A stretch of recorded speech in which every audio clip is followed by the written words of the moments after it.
wonderful to have you back. We are confident that you will have a wonderful day today.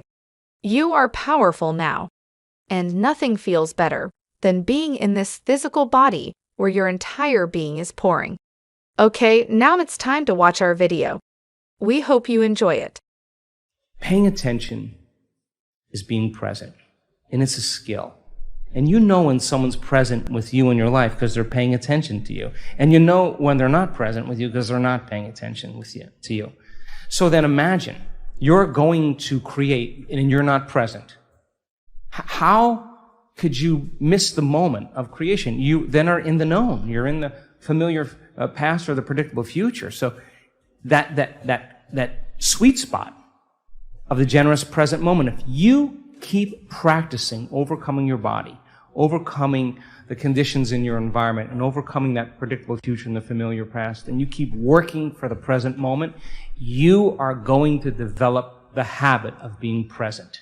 And if where you place your attention is where you place your energy, and you're in the present moment, you got a lot of energy to use. You got a lot of energy to execute. You got a lot of energy to design a destiny with. We already know how to do this. Yeah. We are wired to be creators. We already know how to do it. You just made up your mind that it was more important than anything else. And you have that vision, you have that possibility, and the moment you feel that emotion, you're connected to your future. And no person, no thing, no experience will stand in the way between you and that future.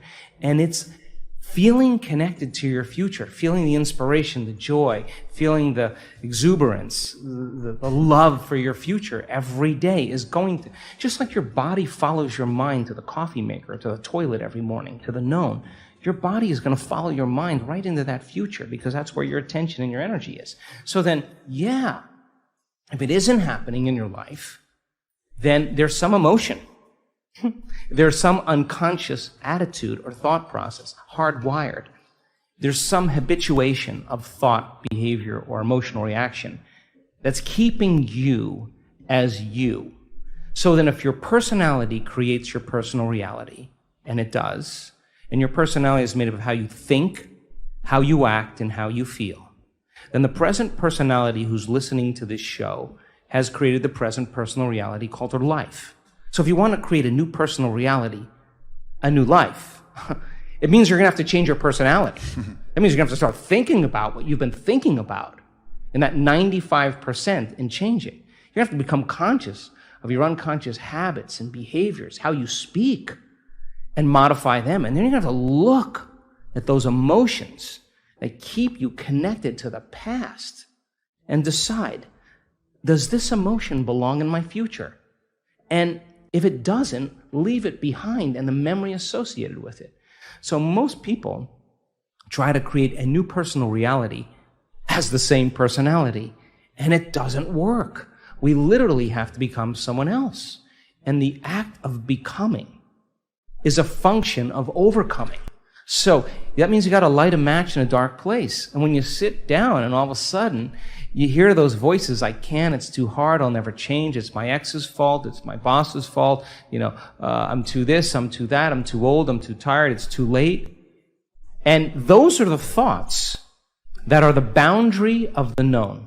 And now you're stepping out into new territory, and the body that's been conditioned to be the mind emotionally is saying, don't leave the known here. Stick with guilt. It's much better. Stick with suffering.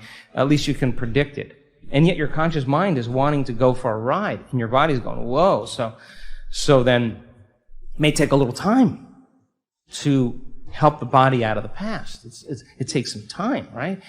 So then the person can have a great meditation and feel really connected, and then get up and then get frustrated on the freeway and judging everybody else. I mean, you just disconnected from the energy of your future, and you're back to the energy of your past. Don't expect anything to change. And if you tell me it's because of that person or that circumstance, I'm going to say, oh, you're back to the unconscious program of being a victim in your life. And so there is a period, a grace period of transformation where we have to cross this river from the old self to the new self. And that void, that unknown, is the neurological, the biological, the chemical, the hormonal, the genetic death of the old self. And the most people, the moment they step out, and the hardest part about change is making a new choice. The moment you make a new choice, get ready. You're leaving the known. It's going to be uncomfortable. It's going to be unfamiliar. There's going to be some uncertainty. You can't predict. You're not in the known any longer. And most people, they step out and they hear that voice. It's too hard. You never change. And they believe in that thought. And that thought leads to the same choice, which leads to the same behavior, creates the same experience, produces the same emotion. And then they say, oh, this, Aubrey, feels right to me. No, that feels familiar. So then, if you're becoming conscious of how you speak, you're sitting in your meditation and you're becoming aware of how you act, that you complain and you blame and you make excuses, you feel sorry for yourself, you judge other people. Now you're conscious of what you were unconscious of. That's a victory too, because consciousness brings awareness, and there's an energy that goes along with that. And now all of a sudden, you're not in the program. You're the consciousness observing the program. You're outside the jar. You're objectifying your subjective self. You're seeing yourself through the eyes of someone else. And then when you look at those emotions and you say, my goodness, I didn't even know it was guilt. This is how I always feel. I didn't even know it was guilt. Now I know. All right. Well, now that you know, you can't not know. So then what are you going to do? You're going to live with the knowing that you're a victim or you're guilty or you're suffering? No, the insight isn't going to do anything until you initiate some type of change. So then you say, I'm going to stop blaming, complaining, make excuses, feeling sorry for myself, judging other people. Now you're in the river. And there's a tug for the brain and body to go back to the familiar past. And every day, if you just work on practicing and changing it, you will go from one state of being to another state of being. And you begin to rehearse in your mind, mentally rehearse what you're about to do. Begins to install the neurological hardware in your brain to look like you've already done it.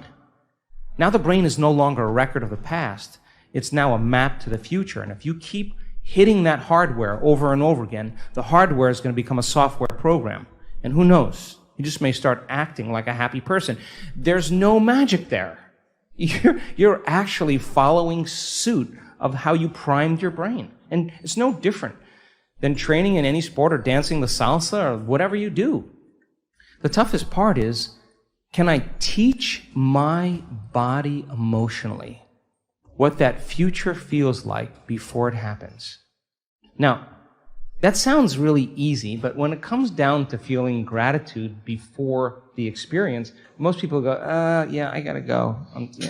Didn't really feel it, But the person who says, I'm not getting up, I'm just not gonna get up until I open my heart to life. Now, to me, that's a willingness.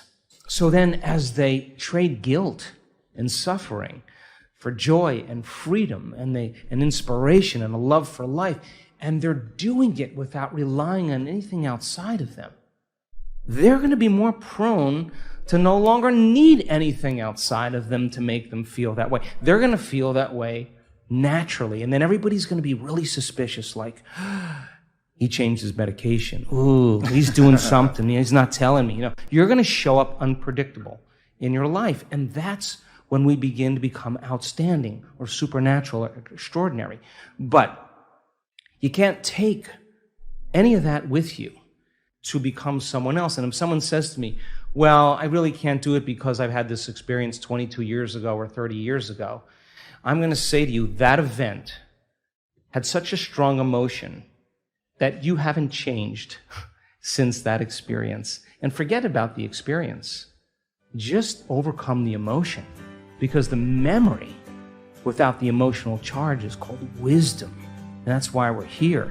So then you can look back at the past and you can say, wow, I learned something really great. I'd never do that again. And by the way, when the experience finally lands in your lap and you prove to yourself how powerful you really are, that you created something by thought alone, and that event comes in a way that you never expected, that surprises you and leaves no doubt that what you were doing inside of you produced an effect outside of you, and you are exuberant and you feel worthy of life and feel grateful to be alive, that you are in love with the moment, you will look back at your entire past in that moment, I swear, and you will not want to change one thing in your past because it got you to that present moment. And that's when it was all worth it. That's when it all makes sense. Thank you for watching. If you enjoyed the video, please leave a like and share it with someone who could use some motivation. God bless.